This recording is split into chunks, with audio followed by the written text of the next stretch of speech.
Egill Gautason og ég svo sannarlega búin að hjálpa mér við það. Þetta var ekki einsmannsverk. Þannig að ég segi ekki eitthvað í þessum fyrirlestri. Hvað þetta erfðamengisúrval?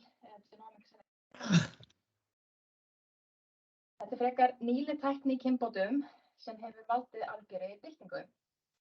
Hugmyndafræðin kom fram á sjónarsviðið seinustu aldamót. Ég kláraði ekki gúrkuna. Árið 2008 erfðamengisúrval var tekið upp við kynbæði í Bandaríkjunum. Ekki allir að stilla á því. Það þurfa allir að slökkva míkrófóninum hjá sér. Það heyrist svolítið illa í þér, Þórdís. Já. Hérna ég með svona smá tímalínu allt ferli hérna hjá okkur í Íslandi.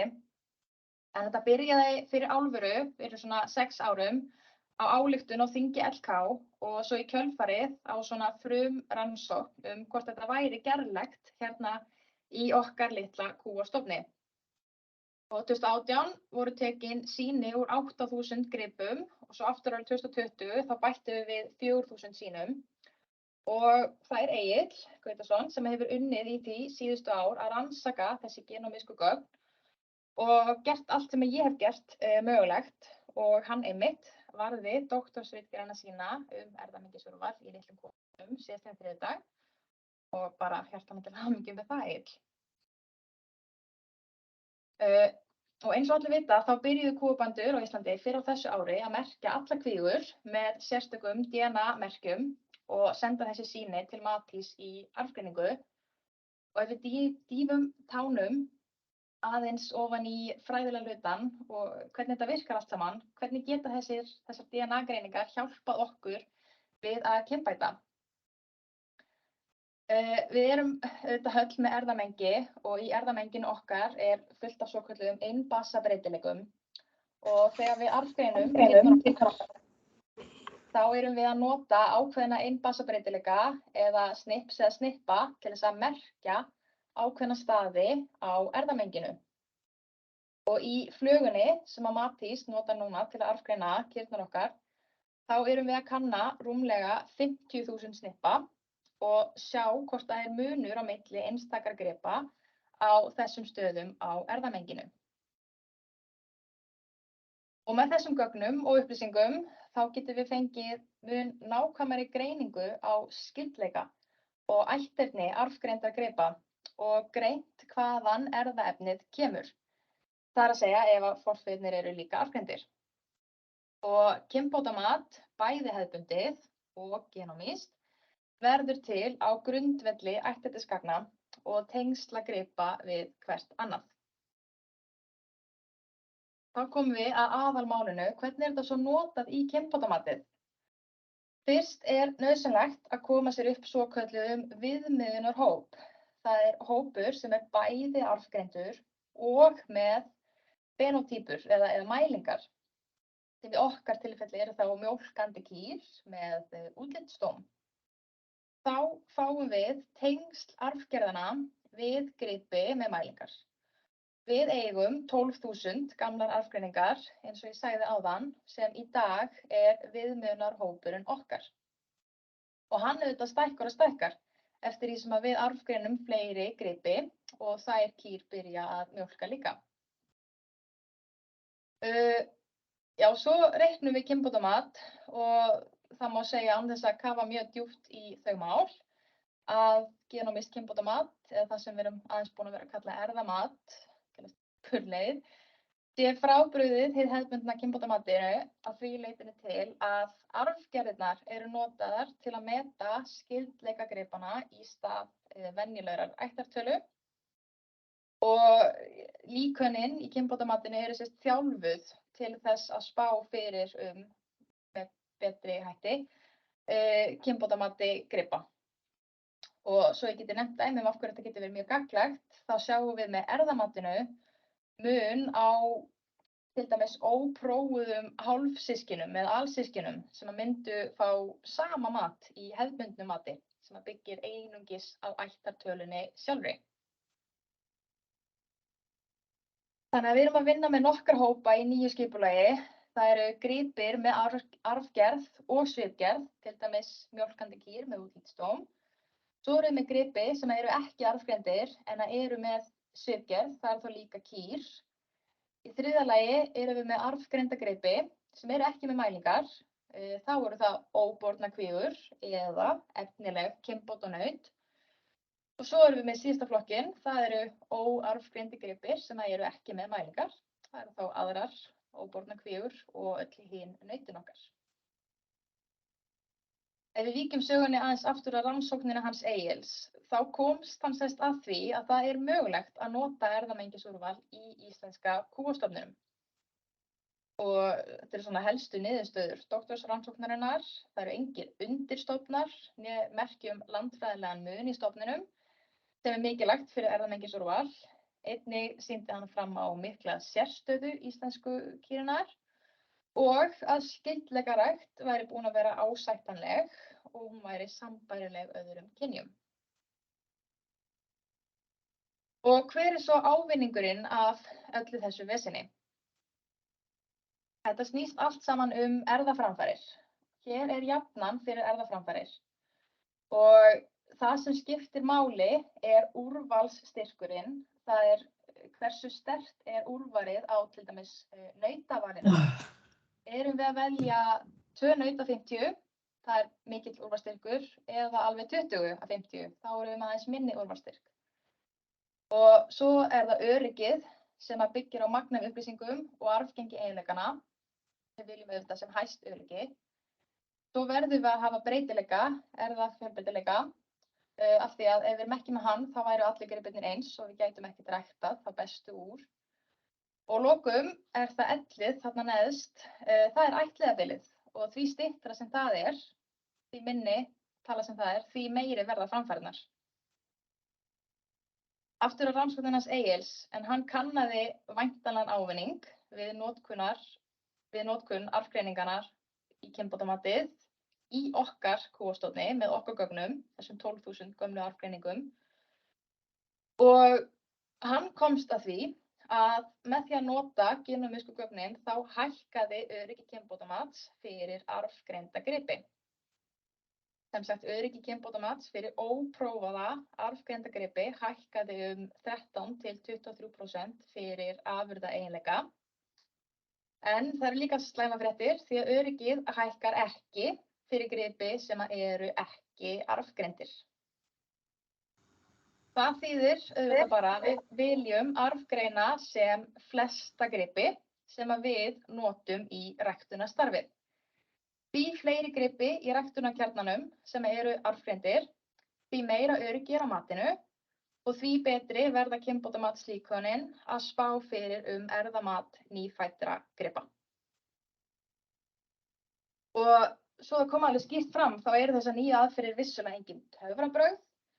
Öryggi á vali nýfæddra og óprófaða gripa eykst og því getum við svona stytt okkur leið og valið nautastöðanaut til að nota í ræktunarstarfið með ásættanlegu öryggi strax við fæðingu en ekki á lokinni afkvæmarannsókn sem tekur mörg ár. Öryggi genómísks kynbótamats er ennþá mest fyrir arfgreind og afkvæmaprófunaut. Þar á eftir fyrir bara afkvæmaprófunaut, næst fyrir arfgreinda gripi með mælingar, eins og kýrnar okkar. Svo kemur hérna í halarófu eftir því gripi með mælingar en ekki arfgreiningu og minnst öryggið er auðvitað á gripum sem eru ekki með mælingar og ekki með arfgreiningu. Og hér sjáum við bara myndrænt hvað er að fara að gerast hjá okkur og hvað þetta skiptir miklu máli. Við vorum að kaupa naut á stöð, mörg naut og þar af leiðandi minni úrvalsstyrkur, ala þau upp, taka sæði, senda þau sem óreind naut í afkvæmaprófun, dætur þeirra þurftu að fæðast og þær þurftu að alast upp og bera og byrja að mjólka áður en að við getum sagt með vissu hvort að nautið sé nokkuð gott eða hvort það sé bara frekar slæmt. Og í nýju kerfi þá fæðast nautin, við arfgreinum þau og kaupum þau á stöðina á grunni erfðamats. Við kaupum færri og betri naut og meiri úrvalsstyrk í valið þar af leiðandi. og við sendum úr þeim sæði sem reyndum nautum strax og hægt og þar af leiðandi fæðast afkvæmi þeirra bara einhverjum mánuðum seinna. Við erum að stytta okkur alveg rosalega mikið leið. Og ef við horfum aftur á jöfnuna þá erum við að minnka ellið. Við erum sem sagt að fara úr 6 ára ættleiðarbeiðni í faðir-sonur yfir í 2 ár. Og já, og við erum að auka öryggi á nautavalinu þegar þið fæðast. En það er hins vegar mjög eðlilegt að innri röðun þessara bestu nauta sem við ætlum að kaupa hérna frá breytist þegar dætur þeirra fá reynslu, bara alveg eins og venjan er í hefðbundnum afkvæmaprófunum. Ég ætla ekki að segja fleiri orð í bili, ég vil bara enda á óska öllum til hamingju með áfangann og bæta við þurfum að halda áfram að vanda okkur við alla parta ræktunarstarfsins, eins og að halda áfram að draga úr heimanautanótkun, vanda skráningar og merkingar og að bændur verða sjálfsögðu að vera áfram tilbúnir að taka virkan þátt í sameiginlegu ræktunarstarfi. Kærar þakkir fyrir mig.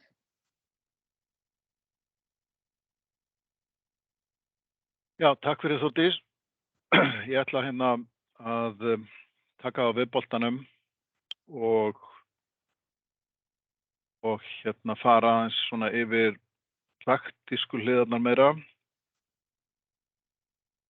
Ástund að koma þessu upp á skjáinn.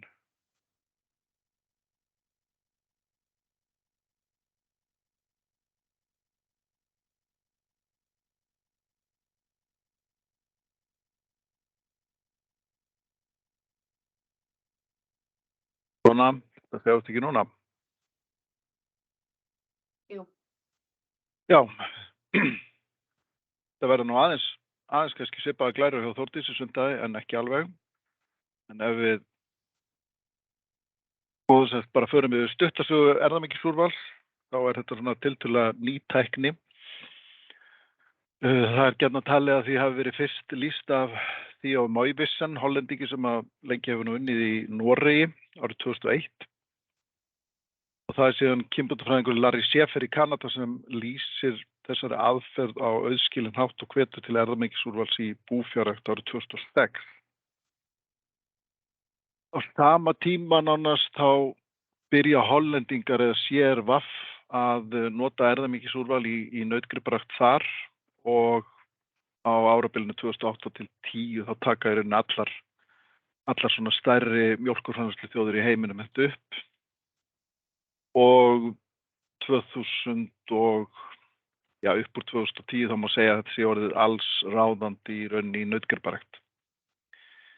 2016 á þeim tíma reyndar, það er kannski rétt að það komi fram að þannig árabilinu 2008 til 10 þá var þetta ekki talið framkvæmanlegt hérlendis vegna þess að menn horfðu fyrst og fremst á að það væri bara hægt að nota gögnum afkvæmaprófu naut. Síðan fóru menn að skoða málið nánar og fara að nota arfgerðargreiningar á kúnum og upp úr því þá fara hjólin að snúast hérlendis. Við fengum hérna erlenda sérfræðinga á námskeið til okkur 2016 og nánast á sama tíma þá ályktaði aðalfundur LK upptöku erfðamengis-úrvals eða allavega kanna það í íslenskri nautgriparækt sem var náttúrulega ákaflega mikilvægt því að þá var í rauninni stuðningur og fjárhagslegu bakgrunnur að þessu tryggður. Við þekkjum svo söguna fram eftir það, 2017 fer boltinni að rúlla og við förum að undirbúa þetta og taka svo sýni og hérna mynda viðmiðunarhóp og síðan fer Egill í doktorsnám og þetta er náttúrulega grunnurinn að þeim sporum sem við stöndum í dag. Þórdís sýndi okkur þessa glæru áðan, bara að hnykkja á því aftur að þetta munar náttúrulega rosalega miklu að naut sem fæðist á næsta ári kemur til notkunar strax árið 2024 sem í rauninni reynt naut innan gæsalappa. Í staðinn fyrir það að við værum að fá hann úr afkvæmaprófun á árinu 2028 og geta þá farið að nota hann fyrir alvöru. Þannig að munar þannig alveg gríðarlega miklu í hérna ættliðabilinu. Við erum í þeim sporum í dag eins og hafið séð að við höfum í rauninni gjörbreytt nautavalinu og það má segja á næstu vikum og mánuðum erum við í svona aðlögun og innleiðingarfasa sem að gerist hægt og rólega. Í dag erum við með í dreifingu þá eldri naut og naut fædd á árabilinu 2017 til 2021. Nautin sem eru fædd 2016 og eru í notkun eru afkvæmaprófuð með öruggt mat. Nautin sem eru fædd 2017 eru afkvæmaprófuð með færri dætrum en þau eru með arfgerðargreininguna auki þannig að við getum sagt að þau séu örugg líka. En síðan eru náttúrulega nautin sem eru fædd 2018 til 2021 ekki með eins öruggt mat en þau eru með erfðamat sem er þá með nægilega mikið öryggi til þess að setja þau í notkun. Menn hafa aðeins verið að velta fyrir sig hvort að við séum búin að klára val á þessum nautum. Svo er ekki, það er í rauninni þó nokkur hópur öflugra nauta sem er á varamannabekknum ef við getum komið svo á orði. En við ákváðum að dreifa faðerninu á þessum nautum sem er í notkun, töluvert mikið og eins mikið og við gátum. Og við munum því á næstu mánuðum sjá okkur skipta nautum inn á, bara svipaðu knattspyrnuleik þar sem að menn fara að skipta varamannunum inn á í seinni hálfleik. Nú, 2024 þá reiknum við með því að naut sem eru fædd 2023 fari að koma inn og það verða þá þau naut sem við verðum með valin á grunni erfðamats við kaupin á nautastöðina. Og við getum svo reikna með svona plus mínus einhverja mánuði að nálagt áramótunum 2024 til 2025 þá ættu naut sem eru valin út frá erfðamati þegar þau eru keypt á stöðuna sem kálfar að hafa tekið að fullu yfir. Og það eru nokkra praktískar spurningar og vangaveltur sem við getum spáð í. Hér erum við með svipaða mynd og Þórdís var áðan nema nú höfum við í rauninni nautsmæðurnar undir. Við erum bara nákvæmlega sem aðra gripi, við erum með 4 tegundir, getum við sagt, nautsmæðra. Við erum með nautsmæður sem að hafa bæði arfgerð og svipgerð. Þær hafa arfgerðargreiningu og þær hafa mælingar. Við erum með gripi sem hafa bara arfgerðargreiningu og dæmigerður gripur þar er ung kvíga til dæmis. Og hún getur verið með hátt erfðamat og þá álitleg sem nautsmóðir. Við erum náttúrulega eins og við höfum alltaf verið með kýr með mælingar en ekki arfgerðargreiningu. Og í innleiðingarfasanum þá verðum við náttúrulega að treysta svolítið á það, gamla mati í raun og veru. Og síðan er náttúrulega þessi óljósi hópur sem er hvorki með arfgerð eða svipgerð og er í rauninni lítið hægt að vinna með. Ef við horfum aðeins bara á stöðuna hjá okkur varðandi nautsmæðurnar að þá eigum við töluverðan fjölda gripa sem er fæddur á, getum við sagt, árabilinu 2013 til 18 arfgerðargrindum.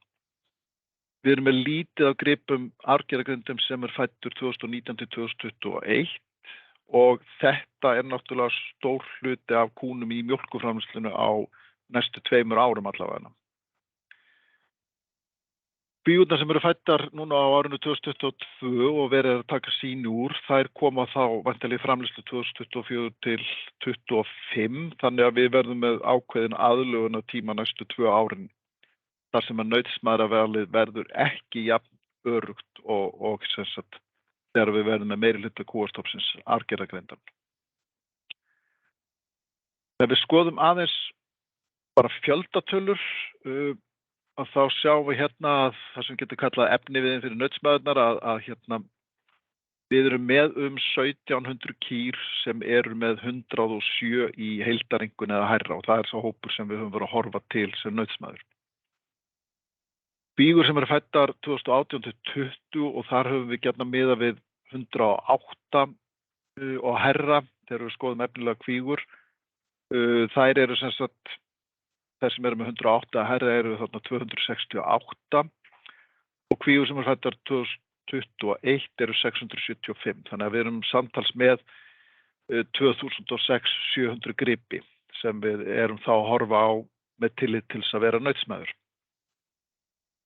Ef við reynum aðeins að velta upp, og nú getur vel verið að hafa reiknað vitlaust eða ályktað rangt, en ef við skoðum fjölda mögulegra nautkálfa, að þá höfum við náttúrulega þessa forsendu að sirka 52% allra fæddra kálfa eru naut.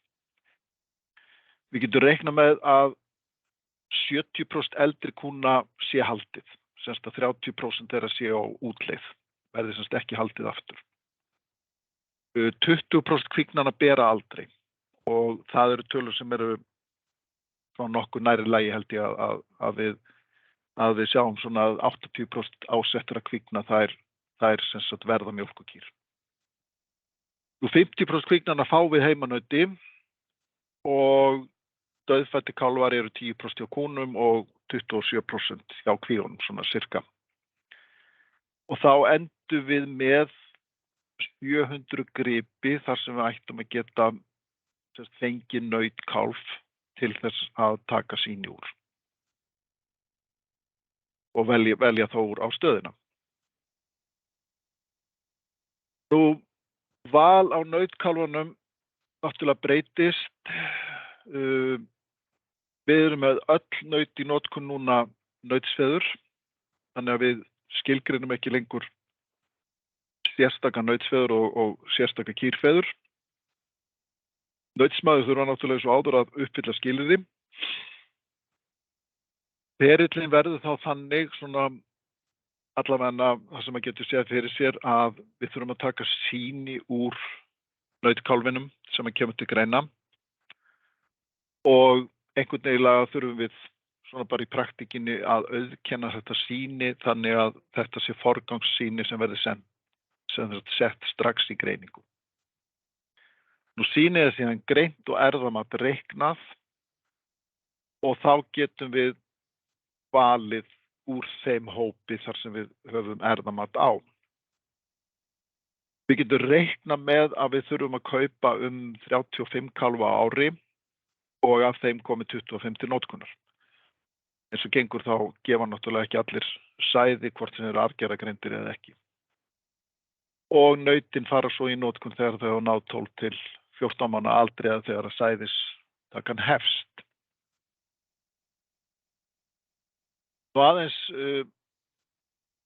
nánar þetta, eins og ég sagði áðan, nautkálfavalið breytist þá yfir í það að byggja á erfðamati þeirra sjálfra og það þýðir í raunheimi að sá tími sem að bændur þurfa að bíða eftir svari getur lengst.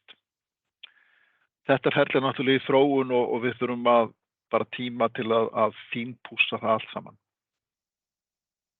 En við erum sem sagt að horfa á það að þessar kýr sem eru flaggaðar í huppu, annarkvort þá með rauðu eða grænu flaggi, að menn merki þá ef að þær eiga nautkálf undan þeim nautum sem eru í notkun eða eldri nautsferðum að þeir verði merktir með DNA-merki og komið því sýni til greiningar.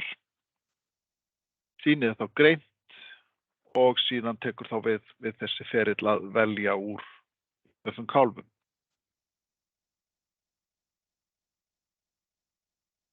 Nú bara rétt að fara yfir hvernig söfnum við sýnunum. Eins og þið vitið að þá þarf að þið taki sýni með eyrnamerkjunum.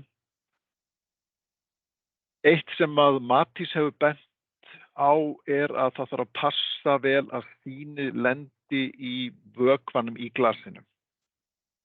Og það getur þýtt að þið þurfa að hvolfa glasinu til þess að tryggja það að vökvinn nái að leika sem sagt sýnið sjálft.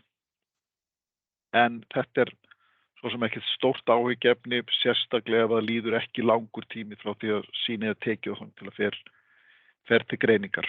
En auðvitað ef að sýnið fer að rotna þá getur erfðaefnið eyðilagst. Og sýnunum er bara safnað með mjólkurbílunum, þannig að endilega setja sýnin bara strax í boxið í mjólkurhúsinu þannig að mjólkurbílstjórinn taki það. Það gleymist ekki í vasanum á gallanum og lendi í þvottavélinu og fari svona lengri ferill á mjólkurbílinn. Þau fara svo með MS eða ásamt kýrsýnunum með til greiningar þar sem að til MS á Bitruháls í Reykjavík þar sem að Matti sækir þau og þau eru síðan greind og niðurstöðurnar eru síðan lesnar inn í gagnagrunn og viðtekur vinnslan sem að hjá okkur hjá RML að þar sem að lokaafurðin er erfðamatið. Og aðeins þá bara að lokum hvernig gengur sýnatakan. Af rétt tæplega 500 kúabúum sem í framleiðslu í dag að þá hafa 354 bú eða rétt rúmlega 70% pantað 19.000 merki. Það er búið að arfgreina eða búið að merkja og skrá, það getur náttúrulega verið búið að merkja fleiri, það er allavega búið að skrá með DNA-merki inn í huppu, rétt rúmlega 3.800 gripi og það er búið að arfgerðargreina rúm 60% eða 2.400 gripi af því. Þannig að þetta gengur ágætlega og er náttúrulega svona ennþá í ákveðnu þróunarfasa.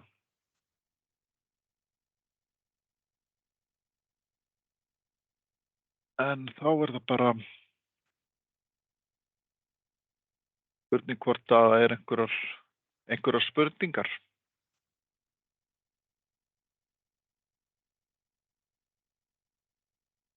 Ég ætla að reyna að fylgja henni eftir á bara menn rétt upp hendi á Hákon. Já, takk fyrir þessa kynningu. Það er fróðlegt. Nautaði sem er 20% af kvígum sem að aldrei bera.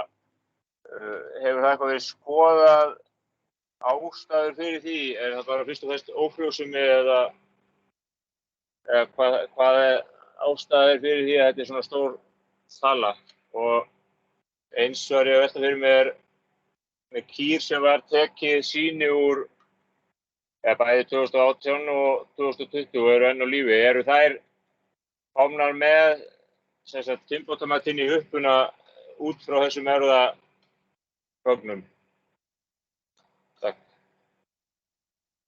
Ég svaraði bara strax. Já, við höfum aðeins kíkt á þetta með kvíurnar og það er stærsta uppgefna ástæðan er ófrjósemi og það er þá væntanlega þess að kvígur hafa aldrei fest fang. Kannski best að þú svarir því, Þórdís, með erfðamatið og kúnum. Já, allar kýr.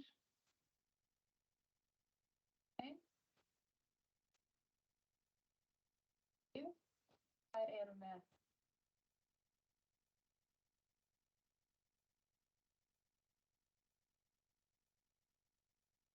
svarið var já.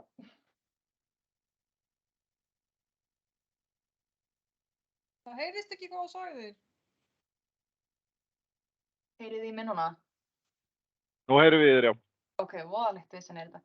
Já, kýr sem voru tekið sýni úr 2020 eða 2018 og fá call-rate meira en 0,9, þær eru með kynbótamat byggt á erfðamengi núna inn í huppunni. Þannig að bæði nýju gripir sem eru að fá greiningar núna og allir gömlu gripirnir sem eru viðmiðunarhópurinn. Þessi gripir fá allir kynbótamat byggt á erfðamatinu. Ok, takk. Vona að Teams haldir nokkuð rétt utan röðina Laufey, þú ert næst. Takk, heyrið í mér? Já. Já, flott. Ég bara þakka mikið fyrir þetta erindi sem hefur verið flutt hérna, bæði hjá Þórdísi og þér, Guðmundur. Ég var í smá vandræðum, ég var að velja naut á kýrnar núna eftir að hafa búið skipt naut í kútnum. Og þetta var svona valkvíði, þetta var svona sem komast í sælgætisbar og maður veit ekki alveg hvað maður á að velja. Og þá fyrir maður að velta fyrir sér hvaða tæki og tól við getum nota til þess að hjálpa okkur við það í raun og veru. Og kannski eftir þetta erindi þá svona kannski sterkasta spurningin, hvernig getum við notað öll tæki og tól, bæði huppuna og þetta erfðamengisúrval og öll önnur tæki og tól sem okkur dettur í hug til þess að viðhalda þessari sérstöku stöðu með lítinn skyldleika í þessum litla stofni. Og þá kannski, eins og þú kannski komst inn á það, Guðmundur, að það verið að velja núna kannski naut til notkunar sem hafa breiðan, eru undan mörgum nautum, þannig að við séum að passa okkur þar, en hvernig getum við bændur notfært okkur þetta með auðveldum hætti að þessi ætternisupplýsingar og er eitthvað sem að gæti hugsanlega verið eitthvað svona pörunakerfi með tilliti til skyldleika eða eitthvað þess háttar. Eins og maður segir, þegar ég fór að fletta upp nautum, að þá þarf maður að fletta og klikka og bakka og klikka og bakka til að skoða ætternisupplýsingarnar og reyna að forðast þessa skyldleika og spurning hvernig allir geti notað öll tæki og tól til þess að forðast skyldleikaræktunina. Takk.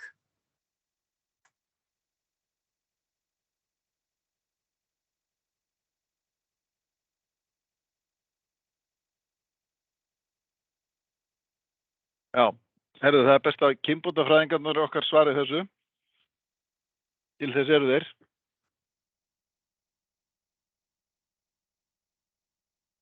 Má ekki Egill segja eitthvað? Ég myndi segja að þetta gefur manni bara tækifæri til þess að líta aðeins nánar á sína eigin hjörð, hvað maður vilji bæta. Og já, sko, ég hef nú aldrei verið mikið í því að velja nautin á kýrnar. En ég er alveg sammála því að við kannski gætum þróað huppuna aðeins meira í að sjá kannski betur skyldleikann. Og það kom nú ekki fram á þessum fyrirlestri, en við ætlum að notfæra okkur eitt tæki í viðbót við eins og val á nautkálfum. Við viljum fá forrit til að reikna fyrir okkur hvaða nautkálfa við ætlum að velja byggt á skyldleika þeirra við stofninn og hvaða framfarir við viljum fá. En svo er spurning hvernig einstaka bændur nýta sér það. Ég er ekki beint með gott svar við þessari spurningu. Getur einhver annar tekið við? Ég skal kannski bæta við. Við náttúrulega höfum verið að vinna pörunar áætlanir fyrir menn og hyggjumst nú svona heldur bæta púðri í það heldur en hitt. En síðan náttúrulega alltaf möguleikar hjá okkur að gera einhvers konar pörunarforrit í huppu þegar tími vinnst til. Ekki meira en það. Þórir, þú ert næstur. Já, takk fyrir. Heyrist í mér? Já. Ég var að spá í með, að því að þú varst að tala að það væri þarna naut á varamannabekknum í rauninni. Ná þau alveg frá, að því að þið voru komin þarna eitthvað í 2017 árganginn. Munu þau ná alveg þangað aftur, þau sem þið kippið inn á í framhaldinu? Eða verðið þið bara að sækja í svona nýrri árgangana, þangað til að þetta verður allt orðið arfgerða greint. Já, takk Þórir. Það er í rauninni allt undir. Reyndar má segja að 2017 árgangurinn held ég sé fullnýttur vegna þess að hann er náttúrulega líka með afkomaprófun, en 2018 til 2021 er allt undir, þannig að það getur verið öllum þeim árgöngum sem að koma inn. Það eru þannig þó nokkur naut sem eru með 110 eða hærra til dæmis sem eru bíða í rauninni bara eftir að komast á námibærin. Samúel, þú ert næstur. Já, góðan daginn. Þetta er náttúrulega mikil áfangi fyrir nautgriparæktina að komast í þetta. En mér langar að spyrja kannski, nú kemur á þessi naut sem er tekin núna, aðkvæmara svona eftir þarna 6-8 ár, sko. Hvað gerum við með þær tölur? Það nú náttúrulega þau naut kannski löngu búin í notkun, allt sæbú úr þeim. hvað gerum við með þau? Verður það bara að nota þess að styrkja dóm þeirra, en kannski ekkert fyrir okkur sem erum að nota dagstæðlega búinu. Svo önnur spurning, það eru hérna kýrnar frá 2018 til 2022 sem ekki arfgerðargreindar. Verða þær arfgerðargreindar eða sigla þær bara sem sjó í gegnum kerfið eins og þær eru í dag, bara útlið stemmdar. Og svo kannski ein spurning, það einn kálfur sem býður hérna hjá okkur að fara á nautastöðuna. Hvað verður gert við handrunni sem er orðinn 60 daga gamall? Takk fyrir. Já, stórt spurð Samúel. Sko, þú bætir við Þórdís að ég segi einhverju vilsum og Egill. Með nautin sem eru þá í notkun og þegar þau fá sinn afkomadóm endanlega þá auðvitað getur röðunin á þeim breyst og besta nauti sem er efst í dag þarf ekki til að vera efst þá. Varðandi það hvort þeir koma þá í notkun aftur eða ekki, þá er það kannski í raun og veru ykkar val, má segja, ef það er eftirspurn eftir því að taka inn eldri naut sem að hafa þá vissulega öruggara mat, að þá er ekkert sem hindrar það ef það er að segja ef það bara sæðir til.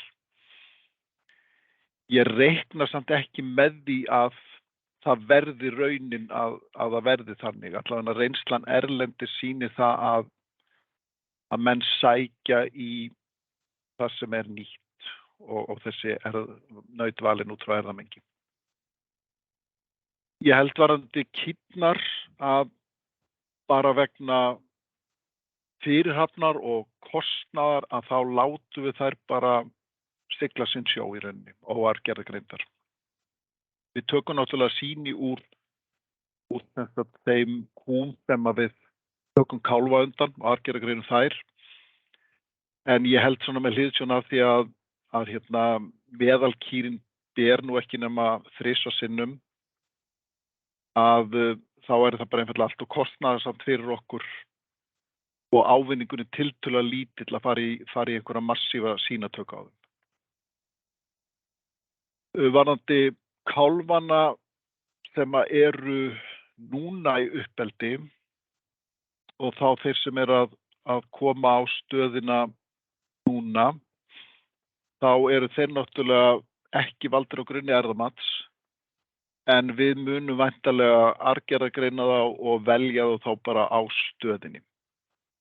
Þannig að við getum sagt bara að ef að kálfurinn frá þér Samúel reynist ekki góður, þá er það bara stokkinn kostnaður fyrir nautastöðina að hafa keypt hann. Þannig að það er í rauninni eina leiðin sem við höfum svona í augnablikinu meðan við erum að svissa kerfi. Já. Svara þetta spurningunni? Já, þetta er bara hitt. Berglind. Þú ert næst. Já, heyrið í mér? Já. Selveriði og takk fyrir þetta og til hamingju Egill og þið og við öll með þennan stórkostlega árangur. Þetta er miklu merkilegra heldur en við gerum okkur öll grein fyrir í dag. Við sitjum hérna og erum að hoppa bara úr því að verða, og upp í það að verða ægilega mikið fræði fólk við bændur í þessu samhengi.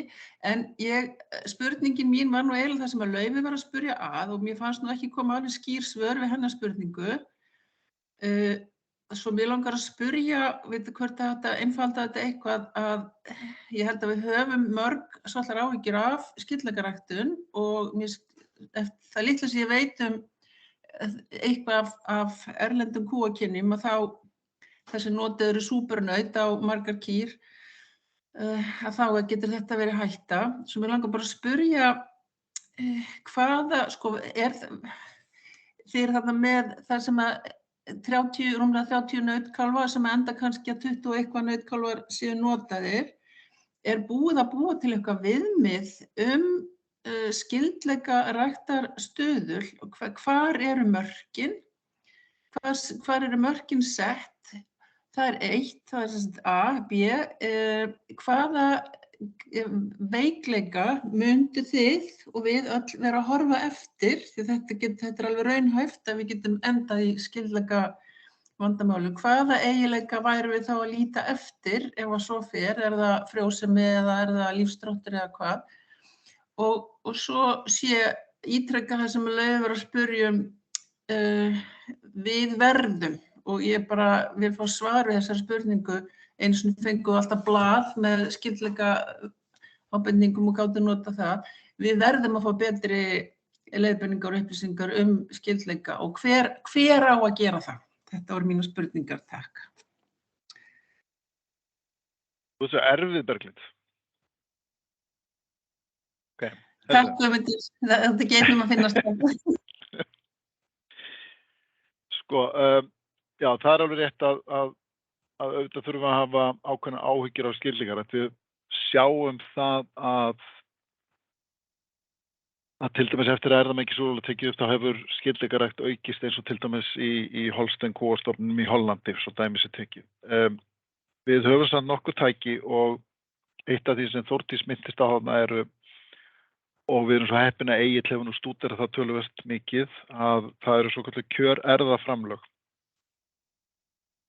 Og það er ekkert ólíklegt að við munum auk þess að keyra erfðamat á nautkálfana, að við munum líka keyra kjörerfðaframlög, þannig að við veljum þá bæði út frá erfðamati og sem sagt skyldleika. Dæmigerðir eiginleikar sem maður hér út frá hérna sem að sé skyldleikaræktarhringrun á eru náttúrulega frjósemis eiginleikarnir.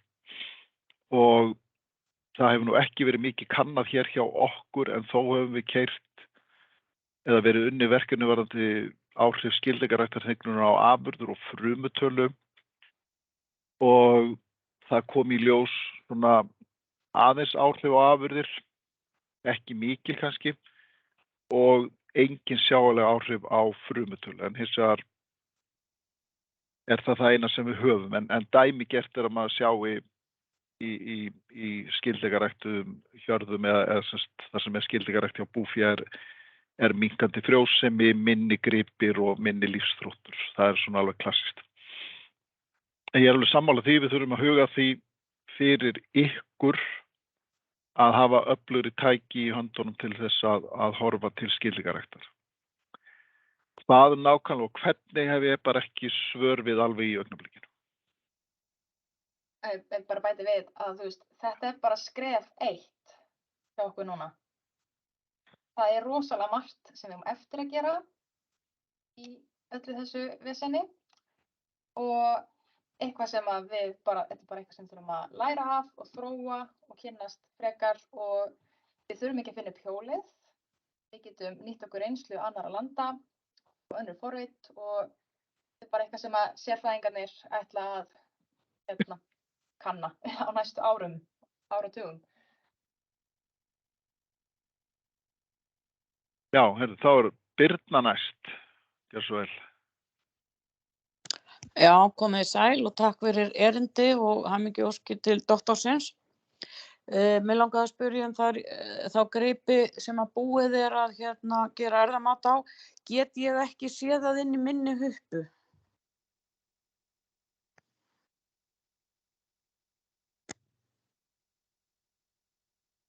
Jú, þú getur það. Í augnablikinu er sem sagt leiðin kannski svolítið löng að því, en við vinnum að því að gera það sýnilegra. En ef maður smellir á gripinn og fær opnar valmyndina fyrir gripinn með mörgu flippunum, að þá ef það er arfgerðargreindur gripur þá komin flipi sem heitir erfðamengi og þar undir á að vera komið greiningarhlutfall ef að búið að lesa inn greiningarhlutfallið og ef að það 0,9 eða hærra að þá gripurinn með sem sagt erfðamat. En get ég ekki séð niðurstöðurnar úr erfðamatinn? Það í sjálfu sér enn sem komið engar aðrar niðurstöður en að ætternið staðfest eða leiðrétt og þá orðið rétt. Og svo í rauninni bara kynbótamati sem slíkt niðurstaðan. Já, auðvitað. En við vinnum að því að það verði komið skýrt fram hvort að þetta erfðamat byggt á eigin arfgerðargreiningu eða ekki. Það bara ekki komið lengra, þetta kom svo skyndilega á okkur, eða hlutirnir hafa gerst svo hratt núna að við höfum í rauninni bara ekki undan. Þannig að við erum bara í rauninni að stíga fyrsta skrefið, eins og Þórdís sagði áðan. Takk fyrir. Alla. Já, heyrið mér? Já. Takk fyrir þetta. Mér langar eina ferðin enn að ræða kálfadauðann. Stingum alltaf þessi tala 10% úr kúm og 27% úr kvígum. Ég ætla ekki að fara að ræða bætta bústjórnun hérna, því að þetta til dæmis 10% hærra enn í Noregi og öllum búum þar. 10 sinnum segi ég. En af hverju kálfadauðinn ekki tekið með í kynbótamatið, eins og mér skilst að sé gert erlendis, það ekki rétt? Það ekki rétt muna hjá mér að það ekki í augnablikinu hægt að arfgerðargreina í þessu, en kemur það til með að verða hægt? Svo kannski ein í lokin sem ég veit ekkert hvort að þið ætlaði að spá í eða ekki, það ég að spá í fjármögnun á verkefninu til lengri tíma, þessu það mikið úrvali. Takk. Já, takk fyrir það. Kálfadauðinn náttúrulega sérkapítuli út af fyrir sig. Við það stendur til að vinna verkefni til þess að reyna að finna hvort að það sé einhvern erfðaþátt að ræða sem veldur kálfadauða, hugsanlega bara hluta á honum eða hvað svo sem það er. Þannig að við munum væntanlega fá einhver svör þar vonandi. Annarkvort þetta erfðaþáttur eða ekki.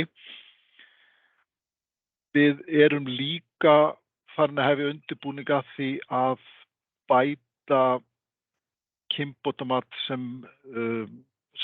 lítur að því sem við getum kallað frjósemi og lífsþrótt. Þannig að við tökum þar inn til dæmis burðarerfiðleika. Við höfum núna haft í nokkur ár til dæmis skráningar á því hvort að burður auðveldur eða hvort að þarf burðarhjálp. Annað sem við höfum í hyggju að það að taka upp skráning á því hvort að kálfarnir eru stórir, fæddir eða ekki. Þess bara einhverja einfalda flokkun sem getur samt gefið okkur vísbendingu til dæmis hvort að nautin að gefa stóra eða litla kálfa, sem skiptir verulegu máli. Þannig að þetta svona allt í vinnslu, en vonandi fáum við kynbótamat fyrir eitthvað af þessum þáttum fljótlega. Betur get ég nú eiginlega ekki svara því í augnablikinu. Hvað einhverju við, Þórdís? Nei, ég held að þetta hafi verið gott í bili. Þetta er bara allt í vinnslu. Okay. Baldur Helgi, þú ert næstur. Já, heyrði ekki í mér. Ég held nú reyndar að Guðrún og Glystaðum hafi verið undan mér, en hérna... Það kann að vera, en Teams raðar þessu svona. Næja, ok, ég verð ekki mjög lengi, en hérna, ég ætla nú bara að byrja að taka undir hérna Amjóskir með þetta allt saman, hvert þetta er nú komið. Og það eru nokkur atriði svona sem að ég langaði svona velta upp, sko. Ég held, varðandi til dæmis það sem að komið hefur hér fram, þá er held ég algjörlega ljóst að, sko, að gerð sæðinga áætlana, því að að þetta er svo mikil breyting, sko, og það verður miklu meiri svona, það verður miklu meira svona overlap, sko, varðandi naut og heldur en hefur verið, sko, það verður ekki þetta bilflóð í að, þú veist, naut frá því að kálfurinn fæddur og þangað til að afkvæmið kom í notkun og allt þetta sko, heldur, það breytir svo mikið við það að ættleiðabili fer úr því að vera kannski 6, 7, 8 ár og niður í það að vera 2, 3 ár. Þannig að þá held ég algjörlega nauðsynlegt að bændur fái sko mjög öflug hjálpartæki til þess að halda utan það verður miklu erfiðara heldur en það hefur verið. Og þá held ég að sæðingaáætlanir sem eru bara uppfærast bara alveg sko continuously, bara alveg stöðugt, séu þar algjört sko lykilatriði. Annars held ég að þetta verði sérstaklega á ört stækkandi búum að þá verður það mjög erfitt að henda reiður á því. Þannig að það held ég algjört lykilatriði. Svo náttúrulega, að því ég var nú þennan gæfu aðnjótandi, ég hlustaði á doktorsvörnina hjá Agli í síðustu viku sem var frábært. Ég man ekki hvort það kom fram en ég þetta sem meira tala lykilatriði sko í þessu öllu saman að hvað getur það skilað í aukningu á erfðaframförum og það nú niðurstaðan í einni af greinunum í ritgerðinni að við séum að tala sko alltaf 50% aukningu á erfðaframförum og það náttúrulega eitthvað sem að gríðarlegt og ekki mjög margar kynslóðir sem fá að upplifa það. Síðan ég að velta fyrir mig með sýnatöku úr nautkálfunum sem að fara á stöð, ekki alveg klárt, það var aðeins, ekki alveg klárt að það verður umsjónaraðili ræktunarstarfsins, RML, sem að tekur þar DNA sýni úr kálfunum, eða verður við bændunum, verður okkur eftirlát að gera það, því að þið að ræðum að það að taka úr mæðrún líka, eðlega, ekki allavega svona fyrstum sinn var ekki skynsamlegt að nautgriparæktarráðundar RML tækju DNA sýni úr nautkálfunum sem eftir að fara á stöð. Síðan eitt sem að kom ekki fram og náttúrulega alveg grundvallaratriði og það hvernig eigi að birta kynbótamat fyrir svona kandidatana á stöð og ég held að erlendis sé það þannig að minnst í nágrannalöndum okkar að þar skilaboðin sem bóndinn fær annarkvort þau að kálfurinn keyptur eða hann ekki keyptur. Það ekki birt kynbótamat fyrir nautkálfa og ástæðan fyrir því náttúrulega augljós að við ætlum ekki að nota þessa aðferð til þess að hjálpa mönnum til þess að búa til heimanaut til að nota sjálfur. Það yrði afskaplega áhrifarík leið til þess að grafa undan sæðingastarfseminni og ræktunarstarfseminni heild. Síðan auðvitað annað í þessu sem að nú opnast loksins möguleikar til þess að innleiða aðferðir sem að hafa verið notaðar og eru gríðarlega hratt vaxandi í nágrannalöndunum. Það til dæmis eins og kyngreint sæði að það stefnir það í sumum kynjum það nánast orðið eingöngu, eins og ég segi, það bara nánast ekki neitt notað af venjulegu sæði og það svo lítið notað af hefðbundnu sæði þar að þeir þurfa að vera með sérstakt prógram til þess að tryggja sér nýja nautkálfa, út af búin að fæðast nánast engin nautkálfa lengur. Og að því að ég var nú með frjótteknum út í Danmörku í síðustu viku, þá heimsóttum við nú meðal annars Viking Genetics í Assentoft, nautstöðinni þar og þar sem að kyngreiningin fer fram á sæðinu hjá þeim. Og þeir eiga og eru eina af örfáum fyrirtækjum í heiminum sem eiga búnaðinn, eiga kyngreiningabúnaðinn og eru með eigið starfsfólk í því. Því að yfirleitt það þannig að það eru bara einhverju lokaði labbar og þar eru bara starfsfólk og einhver amerísku fyrirtæki sem á græðurnar og allt. Og þeir hafa áhuga á því að prófa það fyrir okkur og lýstu því, ég ræddi þarna við dýralækni þeirra sem heitir Kai Abrahamsen. Þeir hafa áhuga á því að prófa að kyngreina sæði fyrir okkur og það eitthvað sem ég held að við eigum að skoða. Alveg bara hiklaust. Og annað í þessu, það náttúrulega fósturvísaflutningar, því nú getum við farið að velja á móðurliðinni líka, ekki bara á föðurliðinni eins og við höfum gert.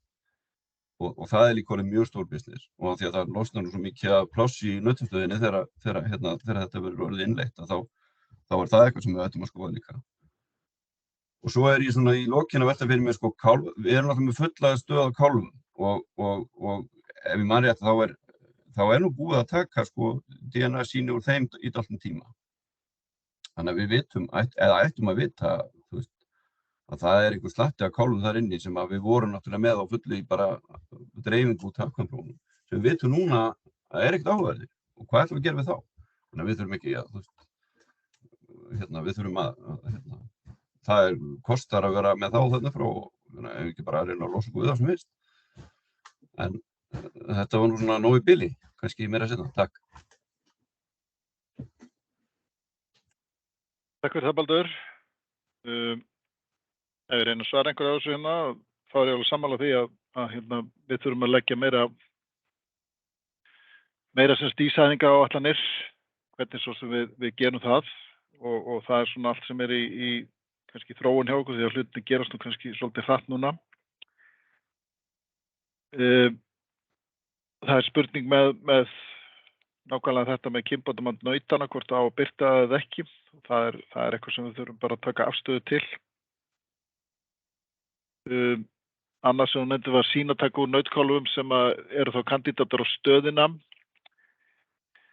Í augnablikin erum við náttúrulega svona í innleiðingar fasta og okkar hugmyndir eru þær að í fyllingu tímans þá sem við að horfa á einhverja 500 til 1000 kálfa sem við arfgerðargreinum og veljum svo úr eitthvað þar sem við höfum verið að giska á 35 kálfa á ári. Þannig að það er mikill úrvalsstyrkur þar. Það þýðir náttúrulega að við munum aldrei komast yfir það að taka sýni úr öllum þeim kálfum, þannig að það yrði þá, eins og ég var að kynna hérna áðan, hugmyndin að bændur tækju þau sýni sjálfur og sendu inn. Þetta hins vegar allt saman í mótun ennþá og við höfum ekki ennþá náð sem sagt að keyra inn líkun á það hvað eigum við að taka sýni úr mörgum kálfum til þess að skima fyrir kandidatum á stöðin og hvað eiga þeir að vera nákvæmlega margir. Og þarna munum við væntanlega leita svolítið í smiðju Jersey í Danmörku sem er lítill stofn svipað og íslenska kúakynnið. Þannig að við getum hort svolítið til þeirra. Þessi breyting hjá okkur núna þýðir það vissulega að við getum hort á kosti eins og kynggreint sæði og það verður áhugaverður kostur og bændur hafa beðið eftir því eða kallað eftir því og reynslan erlendis frá segir okkur að það er mjög áhugavert fyrir mjólkurframleiðendur. Það aftur á móti í sambandi við ræktunarstarfið veldur öðrum vandamálum eins og Baldur nefndi að það færðu bara ekki nautkálfa því að auðvitað nota allir kvígursæði. Kvígursæði vissulega en gæsalappa því að kvígur gef ekki sæði. Og þá myndum við væntanlega þurfa að gera samninga við bændur það að við viljum fá nautkálf úr þessari kú eða kvígu. Í því skyni má líka nota fósturvísaflutninga til þess að auka líkurnar á að við fáum nautkálf úr akkurat þessari kú eða kvígu með því að skóla hana og þar getum við notað til dæmis tilraunabúið á Stórármóti, við getum notað nautastöðina, við getum notað Hvanneyrarbúið, einhver bú sem í rauninni í opinberi eða hálf opinberi eigu og þar sem við höfum alveg fullan ráðstöfun rétt yfir. Þannig að það má velta upp ýmsum svoleiðis möguleikum vegna þess að eins og Baldur bendir réttilega á, núna getum við í rauninni farið að velja á móðurlegnum líka. Og það er líka alveg rétt hjá Baldur að nautin sem að núna standa á nautastöðinni, þar munum við velja úr að sjálfsögðu. Við munum fara bara yfir matið á þeim, erðamatið og þar er náttúrulega í þeim hópi eru áreiðanlega gripir sem við höfum ekki áhuga á til framhaldsnotkunar. Við getum afgreitt þá í rauninni strax í staðinn fyrir að vera fóðrað í x mánuði í viðbót. Herdís. Já, takk fyrir. Ég leiði mér að kveikja á myndalinu, mjög svo leiðist að sjá fólk ekki.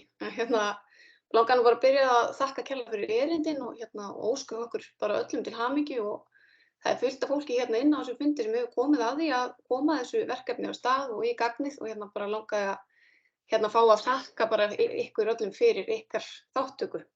En mér langaði aðeins að koma inn á því að það var verið að spyrja fjármögnun á erfðamengisúrvalinu. Það hefur í rauninni verið tryggt ákveðið núna fjármagn síðustu ár í gegnum þennan framleiðslu jafnvægislið af búvörusamningnum af nautgriparæktinni. Á marsfundi í framkvæmdanefndinni þá voru 45 milljónir sem fóru í þetta verkefni. Ég hef ekki ennþá fengið svör við hvað við sjáum fyrir okkur á næsta ári.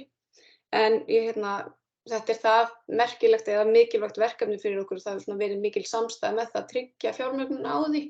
Og ég held að við gerum það í endurskoðun að þá er þarna liður sem er hægt að ákveðið nýta í að bara tryggja framtíðar fjármögnun á verkefninu og við munum reyna að gera það.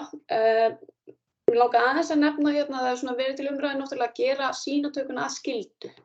Ég held að það sé eitthvað sem að verði verkefni allan hjá mér og einhverjum fleirum að koma því inn í reglugerð af því ég held að ef við ætlum nú erum við búin að setja alla þessi fjármuni í þetta verkefni og ef við ætlum að virkilega fá almennilega nýtingu á það þá verðum við að tryggja að næstum allir allavega ef við séum allavega með mjög góða þáttöku í sýnatökunum og þannig að þið viti af því að má fara að huga að því að þetta verði að bara skyldu líkt og skýrsluhaldið. Mig langar aðeins að tala um kyngreininguna á sæði, það náttúrulega myndi þú svara því ákveðið og það er náttúrulega í vinnslu, þetta er ekki í fyrsta skipti sem þessu umræða kemur upp og það bíða allir á tánum eftir að fara af stað í kyngreiningu á sæði. Nú er þetta erfðamengisúrval komið og þá er náttúrulega bara augljóst næsta skref að fara í kyngreiningu á sæði en ég veit ekki alveg akkurat hvernig það er statt núna, hvaða möguleika við höfum en það eru náttúrulega líka allavega fjármunir í gamlum sjóð LK og það var hugmyndin með gamla sjóðan hjá LK að hann myndi nýtast í svona einhver stóru verkefni sem nýtast greinin í heild. Og það er alveg rúmlega 150 milljónir þar inni sem gæti nýst í að fara í það verkefni. Annars langaði mig bara því ég þarf bráðum að fara og bara takk ykkur aftur kærlega fyrir fundin og ykkar framlag. Takk. Já, takk Herdís. Það var gott að svara þessum með fjármögnuna, gleymdi því. Kannski aðeins bæta við með kyngreinarsæði sem ég gleymdi með þessum Baldur minntist á að kyngreinarsæði sem út í Danmörku þá. Það er náttúrulega mjög spennandi, fyrirfram er ég ekki mjög bjartsýnn vegna þess að Norðmenn prófuðu þetta og sendu sæði til Englands til kyngreiningar hjá Kókent og það gekk ekki vel. Það virðist að sæðið þurfa að vera ferskar en svo að það sé auðvelt að senda það milli landa en við skulum ekki útiloka neitt fyrirfram samt. Búnaðurinn er dýr en svona fyrstu tölur sem ég hef séð benda nú til þess að kyngreining á sæði yrði nú ekkert vandamál hérlendis fjárhagslega séð. Það eru upphæðir sem ég held að myndi hækka sæðisverðið. Ég skulle segja að það lítið að þið myndi nú ekki setja það fyrir ykkur. Þó að heildarupphæðin sé vissulega stór. Annað sem við þurfum náttúrulega að skoða samt þessi kyngreinarsæði það er náttúrulega afköst tækninnar og launakostnaður og annað þvílíkt. Hvaða möguleika við höfum í raun ná að keyra þetta og þá hversu lengi eða hver afköstin eru per sólarhring. En Guðni Þorvalds, þú varst næstur. Já, þakka þér fyrir og ég óska ykkur til hamingju með þennan áfanga öllum og ég var svona aðeins að velta fyrir mér að því maður er svo óvanur að hugsa svona á þessum nótum en nú erum við að mæla mjög marga mismunandi eiginleika hjá kúm, bæði afurðaeiginleika og svo útlitseiginleika, skap og annað og það var minnst á það þarna í upphafi hversu mikið öryggi myndi aukast á nokkrum eiginleikum, það var nefnt og held ekki 4 eiginleikar en hvernig er með svona aðra eiginleika? Hvernig gengur að spá fyrir þá með svona erfðamengja úrvali og getum við nýtt okkur það sem aðrir hafa gert? Það var minnst á það áðan að við getum nota jessikýrnar sem væri svipaður hópur en getum við ekki fært ýmislegt yfir frá erlendum greiningum í okkar kerfi. Spyr nú bara svona af því ég er bara ekki nógu mikið inn í þessu hvernig þetta gengur fyrir sig. Já, takk Guðni. Við getum náttúrulega nota aðferðafræðina sem aðrir beita en við getum ekki nýtt okkur allavega með núverandi tækni arfgerðargreiningar úr öðrum kynjum til þess íslenski kúastofninn of fjarskyldur. En annars ætla ég að eftirláta Þórdís að svara þessu með öryggið.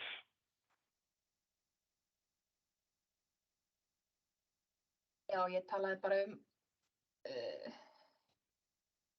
nokkra eiginleika áðan. Það var það sem að Egill rannsakaði hjá sér. Ég var búin að gera svona svipaðar tilraunir með í kerfinu hjá mér. Maður svona að prófa tölvuforritin og svoleiðis. En öryggið að aukast í öllum eiginleikum.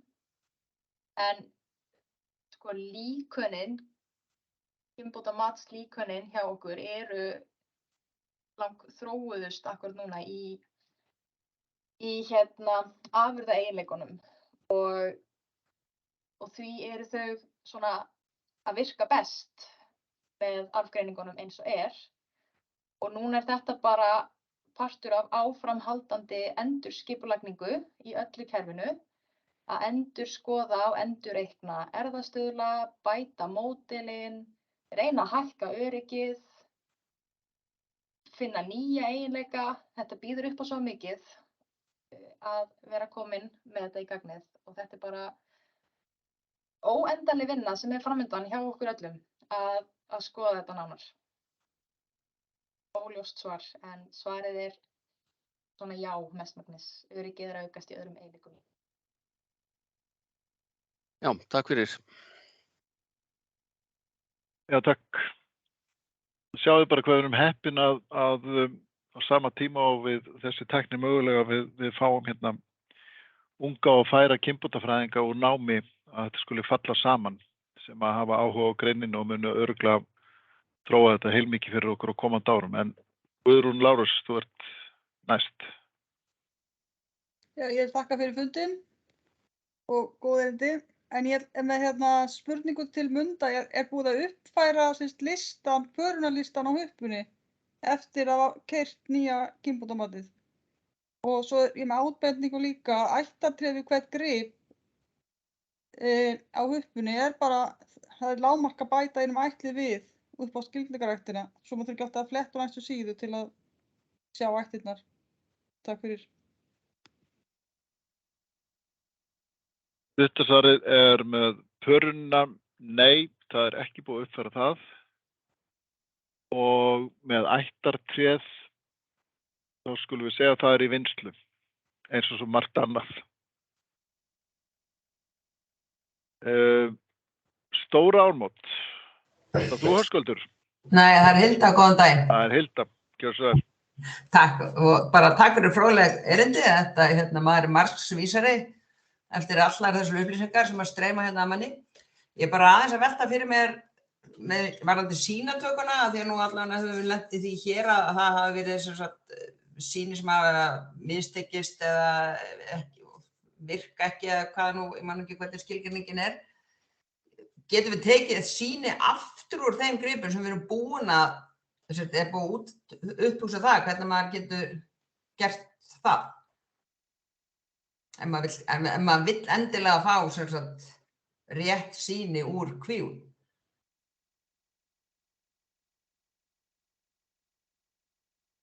Halló? Já. Já, þú ert þarna. Heyrist ekki í mér? Jú. Ertu bara að hugsa? Nei. Jú, ég skal reyna að svara þessu. Það enda mjög margt sem við erum ekki búin að hugsa til enda því að hlutirnir hafa gerst frekar hratt. Það alltaf eitthvað af gripum, reyndar mjög fáir þar sem að greiningarhlutfallið ekki nógu hátt til að sýnin séu nógu góð til þess að nota þau. Varðandi endur sýnatöku úr þeim gripum, þá höfum við reyndar bara ekkert hugsað það hvað við grípum til bragðs. Þannig að ég verði eiginlega bara að biðja ykkur að gefa okkur svona smá tíma.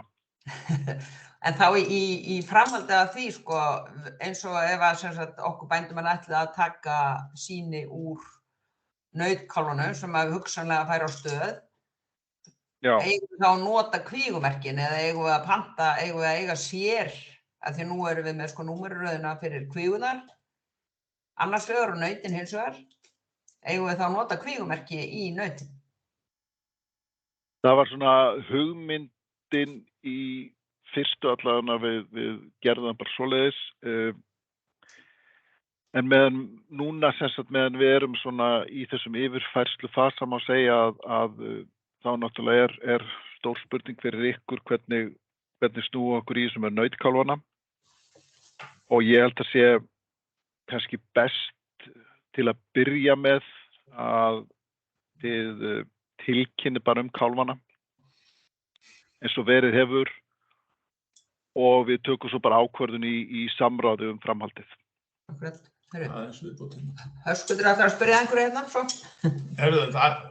Já, komið þið sæl og bara til hamingju með þetta allt saman. Mér langar aðeins til að spyrja þér sambandið, nú eins og hérna til dæmis daginn áður en að þessi stórkostlegi fundur var haldinn að það var fyllt á alla sæðiskúta hér þannig að kútarnir eru væntanlega allir fullir af gömlum nautum og sumum kannski þar til gerðum sem við viljum ekkert nota. Hvernig eigum við þannig að við gerum sem sagt í rauninni kannski bara kynbótastarfinu sem best til að haga okkur í nautavalinu akkurat núna, bara þú veist næsta mánuðin?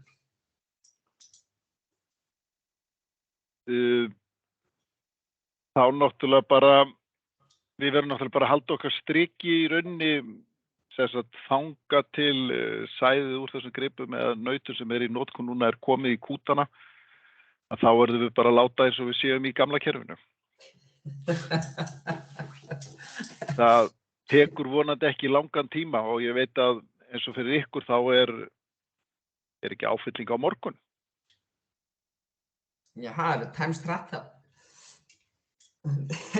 Takk fyrir þetta. Takk fyrir þetta. En við, sem sagt, Sveinbjörn og Íris á nautastöðin eru náttúrulega að reyna að koma þessu út sem allra fyrst en á meðan getum við svo sem ekkert gert annað en bara sætt kýrnar með því sem til er. Takk. Heyrðu, það er Halldóra líklega. Já, mér langar að byrja að þakka fyrir þessi framsöguna hjá okkur, þetta var fróðlegt. Bara ef maður sæðir kýr með holdanauti og hún eignast kvígu, viljið þið fá erfðasýn úr henni eða ekki?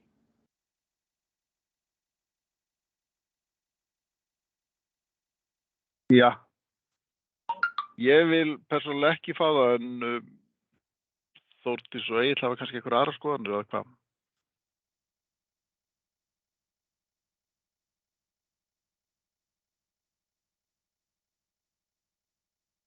Ég hefði hugsað að ég vildi ekki fá það. Við viljum bara fá sýni úr gripum sem að nýtast okkur í ræktunarstarfinu. Já. Og núna þetta, við erum búin að segja mjög oft, þetta er bara millibils ástand hjá okkur núna. Svo mun arfgreiningunum okkar fjölga og endanum, eftir einhver ár kannski, þá þurfum við að fara að flokka út úr gögnunum gripi sem að eru ekki að nýtast okkur. Kvígur sem við merkjum, sem bera aldrei, þær eru ekki að færa okkur einn gögn, þær eru ekki að gera matið öruggara, eða kannski allir þessi naut sem við kaupum ekki á nautastöðina. Já, þannig að einhvern tímann verður þetta of mikið af gögnum og þá þurfum við að fara að flokka úr. Við erum bara á skrifi 1. Þetta eru allt mjög góða spurningar, takk fyrir það. Við erum bara, það er svo mikið að gera núna næstu misserin hjá okkur öllum. Takk fyrir. Takk. Hörðu, þá er ekki fleiri á hérna með upprétta hendi en svona bara lokafæri þá.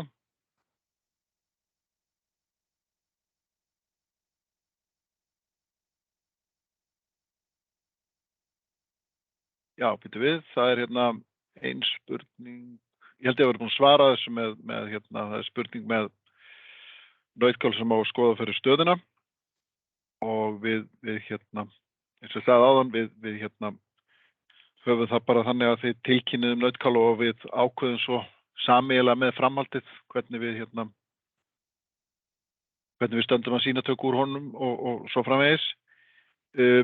Þórir með spurningu hvernig öryggi sé á gæðaröð og Þórdís. Já, það er kannski einfalt svar við þessu að eins og hann segir hérna Þórir, þetta huglægt mat. Ég var ekki einu sinni búin að prófa öryggistjekk á þessu, en ég get bara sagt að líkanið þarna bakvið, það er frekar vanþróað miðað við líkönin okkar. Þannig að spurning hvað gerist bara við þetta í nýju kerfi, það er bara ennþá óljóst.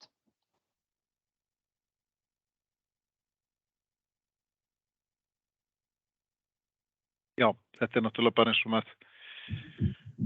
með eiginleika almennt að öryggi lágt á eiginleiku þar sem að matið er eins og Þórir bendir á að þetta huglægt mat og getur verið mjög breytilegt milli manna hvað menn leggja til grundvallar.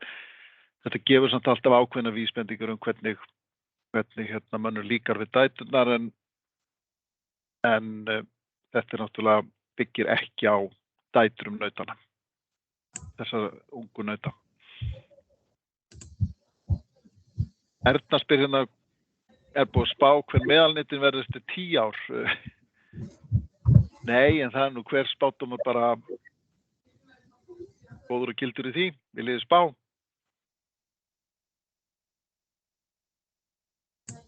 Kannski spurningum að setja þessu bara markmið, við ætlum eins og Danir hafa gert, við ætlum að vera þarna eftir 10 ár.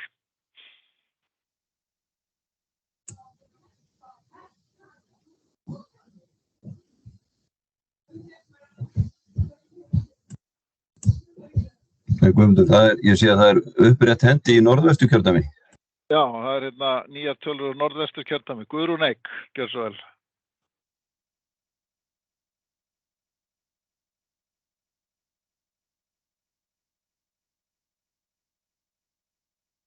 Við heyrum ekkert í þér, Guðrún.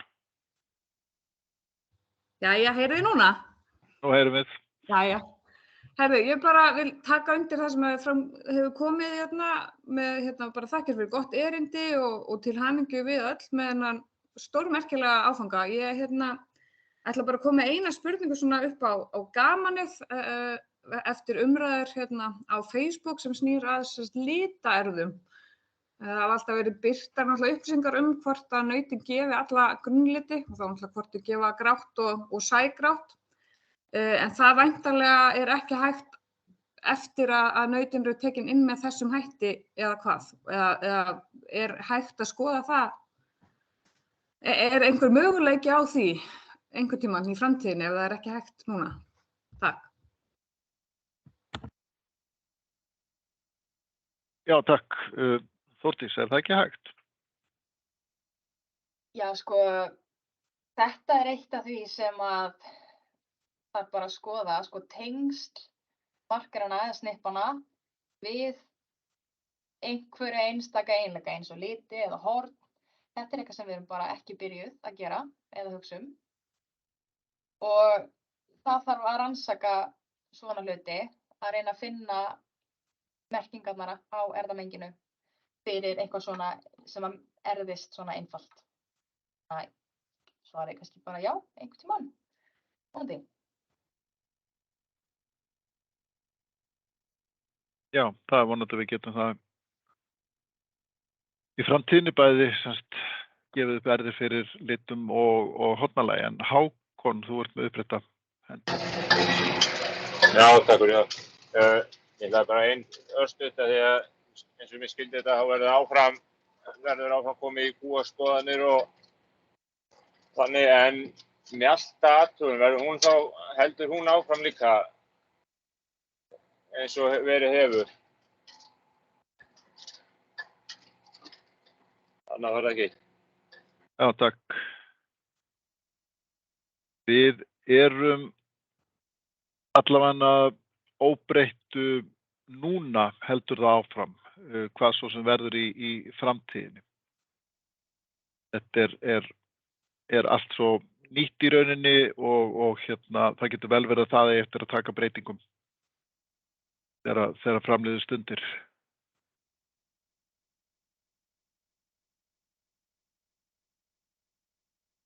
Herðu, þá ekki fleiri sem hafa óskað eftir að taka til máls. Þannig að þá held ég að vona ég bara að þið séu einhvers vísari. Mörgum spurningum ósvarað og þetta er svona eins og við sáðum í innleiðingarfasa, þannig að við sjáum örugglega einhverjar breytingar og svona fínpússanir á því sem við erum að gera. Ég vil samt ítreka að eins og varðandi nautkálfavalið og annað, að þá höfum við ekki ennþá keypt neinar sviðsmyndir eða líkön, þannig að við vitum ekki alveg ennþá hversu marga kálfa nákvæmlega við munum arfgerðargreina til þess að velja ákveðinn hóp kálfa. En við vonandi getum komist í það núna í vetur og þar munum við meðal annars leita svolítið í smiðju Jersey-kúastofnsins í Danmörku. En þá bara þakka ykkur fyrir og segi bless.